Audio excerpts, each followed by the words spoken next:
Film dimulai dengan memperlihatkan suasana pasca terjadinya perang di Irak, di mana cerita sendiri akan berfokus pada seorang penembak jitu militer Amerika Serikat. Dia bernama Sersan Matthews dan satu rekan kerjanya yaitu Isaac. Mereka berdua tengah menjalankan sebuah misi yang kebetulan berada di negara Timur Tengah. What? 20. Berlokasi di sebuah bukit tandus, mereka terus mengawasi sebuah kawasan yang disinyalir menjadi titik terjadinya konflik.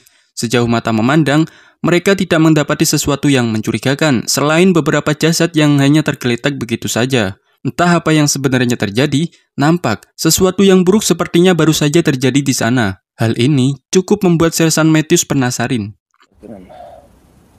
6 construction guys on that pipeline. With the radio, we got the call out. Sesaat mereka nampak membicarakan gosip tentang legenda penembak jitu Irak bernama Jubah, di mana Jubah sendiri digadang-gadang memiliki akurasi dalam menembak yang mana tak ada seorang pun yang dapat menandingi ketepatan dalam membidik targetnya. Or he's a pro. In 8 guys, 30 seconds. We're dealing with Juba now. Tak mendapati sesuatu apapun setelah 18 jam lebih mereka berdua memantau, Sersan Matthews lantas memerintahkan Isaac untuk tetap mengawasinya dari kejauhan. Dan untuk dia sendiri akan mencoba turun ke bawah sana untuk memastikan lokasinya aman dari pihak musuh dan tidak ada mara bahaya. Going down there, grabbing that. Yep. Sesekali Sersan Matthews berlagak konyol, hingga membuat Isaac yang melihatnya tertawa akibat ulah si Sersan tersebut. Namun, hal itu rupanya tak bertahan lama ketika ia melangkah lebih jauh ke depan. Tiba-tiba, seseorang menembaknya dari arah yang belum diketahui. Sontak, kejadian itu cukup membuat Isaac terkejut.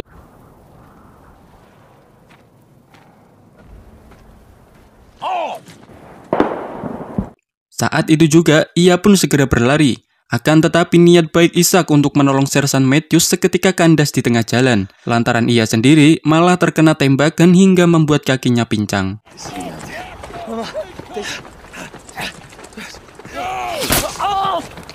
Tanpa pikir panjang lagi, seketika itu juga Isaac mencoba berlari dan berlindung di balik reruntuhan tembok.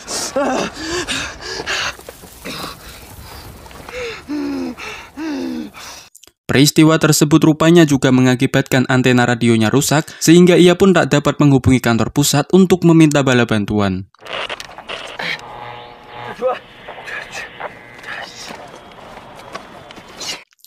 Belum diketahui secara pasti siapa dan dari arah mana penembak jitu itu berasal, Isaac yang masih dalam keadaan panik pun mencoba membuat celah untuk mencari lokasi persembunyian sang penembak jitu misterius tersebut.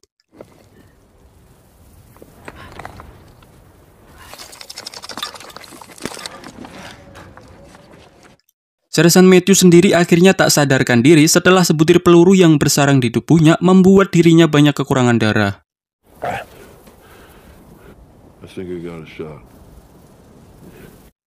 Melihat peluru yang masih bersarang di kakinya, Isaac pun mencoba memberanikan diri untuk mengeluarkan peluru tersebut.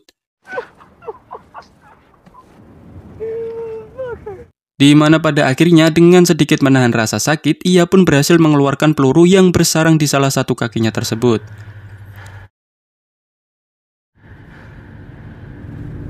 Sempat tak sadarkan diri untuk beberapa saat, Isaac pun akhirnya tersadar setelah mendengar sebuah panggilan dari alat komunikasi yang dipakainya. Lantas, ia pun segera merespon panggilan tersebut.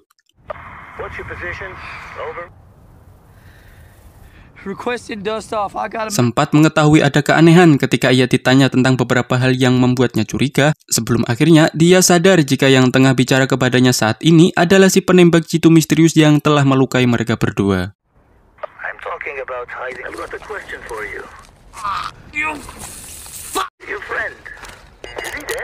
Sembari mengobrol dengan sang penembak jitu misterius, Isaac mencoba untuk mengukur kembali koordinat lokasi persembunyiannya.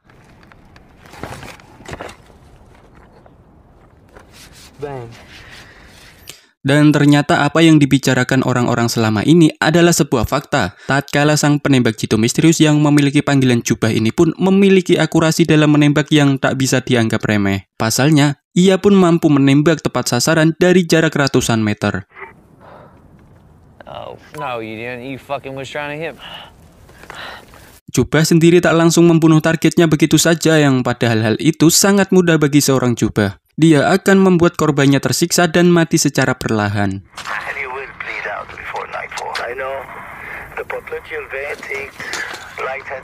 Ketika mereka tengah mengobrol satu sama lain, Jubah sedikit menyinggung soal masa lalu Ishak, yaitu teman seangkatannya dulu bernama Din.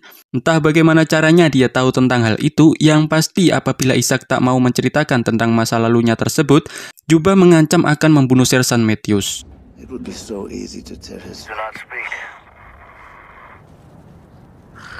Di saat itu juga, ia mencoba kembali menghitung titik koordinat lokasi persembunyian si Jubah. Pada akhirnya ditemukanlah sebuah petunjuk mengenai lokasi persembunyiannya yang diperkirakan berada di tumpukan sampah.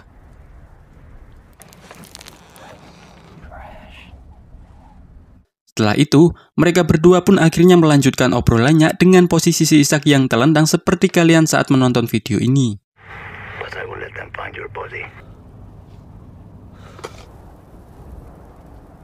Tak mau terus-terusan rebahan santuy, Ishak pun mencoba cara lain, di mana cara ini sendiri pasti sudah sering kalian lihat.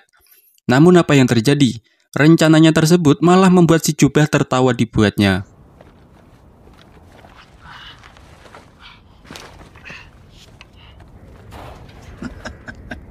Mengandalkan angin yang tiba-tiba berhembus, Ishak pun nekat mencoba mengambil radio dan beberapa barang yang dirasa akan cukup berguna.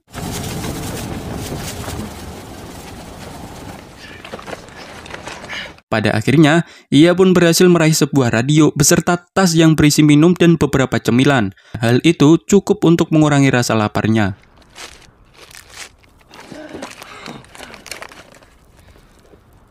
Saat itu juga Sersan Matthews rupanya juga tengah tersadar dari pingsannya dan segera memerintahkan Ishak untuk memberitahu lokasi persembunyian si Jubah. Dengan tertatih-tatih, Matthews mencoba meraih senapan yang berada di dekatnya, sembari Ishak mencoba mengalihkan perhatian si Jubah dengan melepaskan beberapa tembakan. Hingga pada akhirnya, Matthews berhasil mengambil senapannya tersebut, dan saat itu juga ia mengarahkan larasnya ke arah tumpukan sampah sesuai instruksi yang diberikan si Ishak. Beberapa tembakan pun dilesatkan Matthews secara acak, yang Matthews sendiri tak tahu apakah pelurunya tepat sasaran atau meleset, dan secara bersamaan dia kembali harus menerima sebuah luka yang cukup serius tatkala peluru si Jubah kembali berhasil mengenai tubuh Matthews untuk kedua kalinya. Dengan sisa-sisa tenaga yang dimilikinya, Sersan Matthews lantas mencoba merangkak untuk mencari tempat perlindungan. Di situ juga nampak Ishak yang terus menyemangatinya. Don't fucking stop! Don't fucking stop! Langkah Matthews seketika terhenti saat sebutir peluru tepat mengenai kepalanya, dan hal itu sangat membuat Ishak terpukul melihatnya.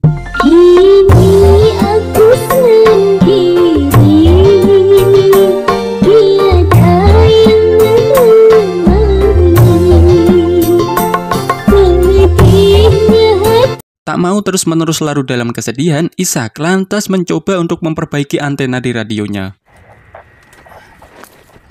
This is Spartan 33. Ketika semuanya sudah beres dan radionya kini kembali berfungsi, sebuah panggilan darurat akhirnya bisa terkoneksi. Ishak benar-benar telah dibuat bingung ketika Jubah ternyata mampu untuk memanipulasi sinyal radionya.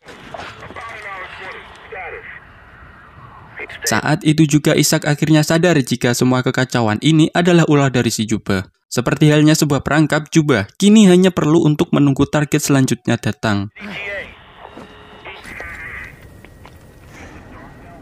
Melihat senapan Matthews yang tergeletak, Ishak dengan perlahan dan penuh kehati-hatian mencoba untuk meraihnya.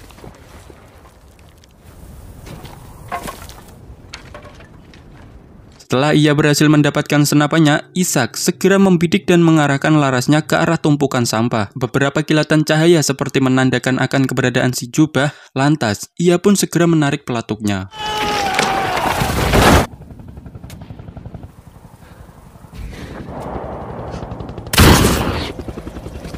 Di saat yang sama, pesawat heli dari tim penyelamat pun akhirnya sampai.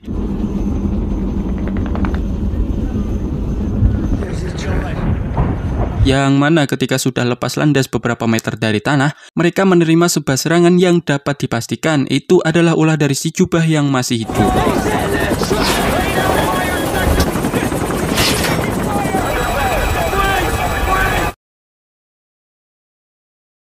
Di akhir film sendiri memperlihatkan sebuah heli yang mengalami kerusakan parah, disusul dengan sebuah percakapan si jubah yang kembali merespon panggilan darurat dari kantor pusat.